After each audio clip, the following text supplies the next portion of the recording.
This is Richard Fowler.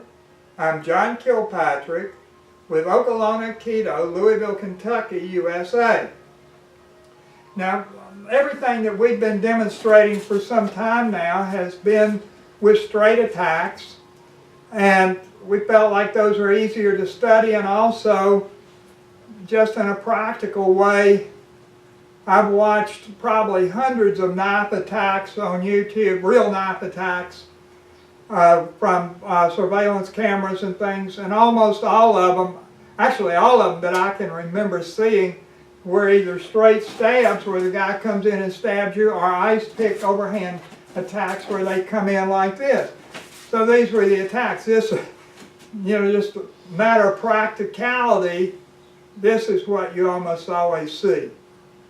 But Yokomen Uchi type attacks that come from the side are pretty important, and that's what we want to look at. And there are two different kinds of Yokomen attacks. You have the kind of attack where the guy just slices through like you're swinging a machete cutting brush, this kind of thing. And then you have a snap thrust attack, which is more, as far as I don't know where it's used besides knife fighting, but it's where you snap out, you snap and throw it and let it snap at the end of the throw. This is what you do in Aikido. The way I was taught Aikido, and that's the only place I've studied sword. I don't know what is usually done, but then what it's done in Aikido is what's important for this anyway. So, but you swing a Yokomen Uchi and cut, and you bring it back. You're not swinging like you're cutting down trees. You're swinging, and it's a snap thrust. It snaps out and comes back to you so that you can thrust again. So this is your other type of attack. So so demonstrate again. So and when I do it, and if I'm backing up so he can follow me, and it's very hard. It's very hard for me to get away from that. So you can't just back up from those. And so this is where your leading is extremely important. Now, the hard part of this is that you have to get his attention. He's attending to his target, probably. And if whatever he's attending to, you can look at him and see where he's looking.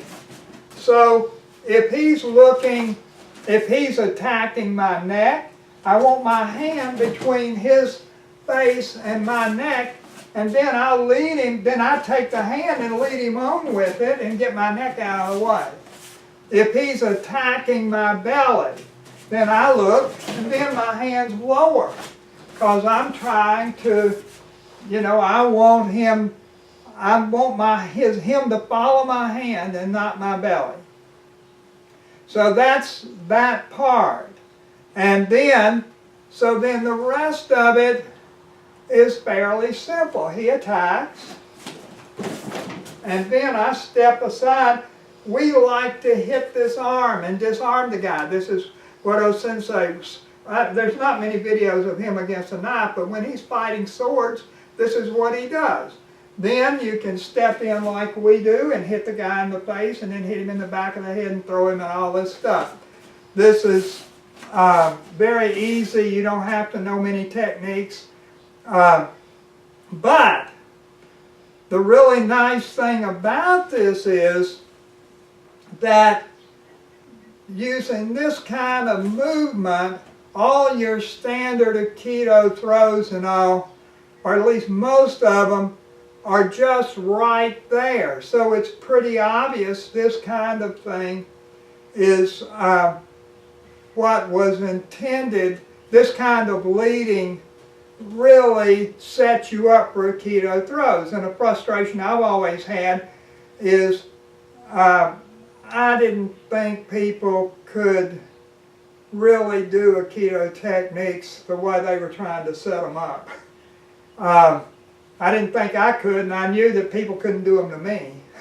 So, so here, for example, if he attacks, now I'm in perfect position here for Kodagaishi. Now he cuts back into me, and he cuts right into his own death there.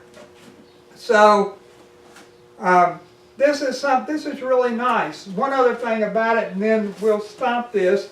But notice I don't move forward. Now there's a line here on the mat. I don't know how well it shows up on the camera, but when he attacks, see, I haven't gone in front of, I haven't moved.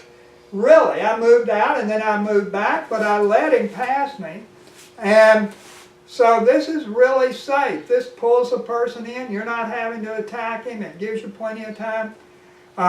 And this is what I think Sensei did most of the time, is this kind of what I call pulling. I think in Aikido they call it leading for some strange reason.